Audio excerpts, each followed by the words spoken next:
एक बार देवर्षि नारद सर्वोच्च लोक समझकर पृथ्वी लोक पर आए। यहाँ उन्होंने हरिद्वार, कुरुक्षेत्र, काशी इत्यादि भगवान के तीर्थों में दर्शन करने के बाद जब यमुना जी के किनारे पहुंचे तो वहां उन्होंने एक विचित्र घटना देखी। क्या देखा कि एक स्त्री खिन्न मन से, दुखी मन से बैठी, दो अचेत पुरुष वृद्धावस्था में उसकी गोद में पड़े हुए जोर जोर से सांस ले, जिनके बाल सफेद पड़ गए। नारद जी ने पूछा, देवी कौन हो और ये दोनों तुम्हारे कौन हैं, और ये बाकी की स्त्रियां जो पंखा जाल रही हैं ये कौन है? तब भक्ति ने प्रणाम करके कहा कि देवर्षि, अहम भक्तिरत ख्याता इमो में तैनमतो ज्ञान वैराग्य न मानो काल योगेन जर्जरो। मेरा नाम भक्ति है, ये ज्ञान वैराग्य नाम के मेरे पुत्र हैं, समय के फेर से जर्जर निस्तेज हो गए।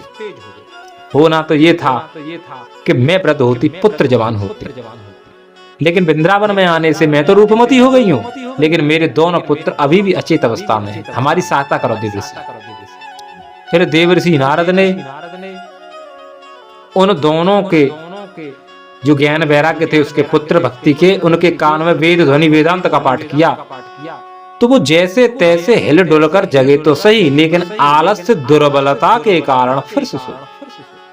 यह देखकर नारद जी चकित रह गए और फिर वह नारायण भगवान के पास, नारायण भगवान ने उन्हें ब्रह्मा जी के पास भेज दिया। ब्रह्मा जी ने उन्हें तपस्या का मार्ग बताया और नारद जी बद्रीनाथ पर तप करने बैठे ही थे, तभी चारों सनत्य कुमार आए, सनक, सनंदन, सनातन और सनत्य कुमार, और नारद जी को भागवत का उपदेश दिया। फिर नारद जी हरिद्वार गंगा किनारे आए और वहीं चारों सनत्य कुमारों को श्रेष्ठ आसन पर बिठाया। सभी लोगों में इस भागवत का हल्ला हो गया तो जो प्रमुख ऋषिगण थे अपने अपने शिष्यों के साथ च्यवन, गौतम, वशिष्ठ इत्यादि भक्ति भी ज्ञान वैराग्य के साथ वहां पहुंची, और सनत्य कुमारों ने नारद जी को जब भागवत की कथा सुनाई जिससे ज्ञान वैराग्य ठीक हो गए, तो नारद जी ने पूछा कि सनत्य कुमारों और कौन कौन की मुक्ति हुई है इस कथा से?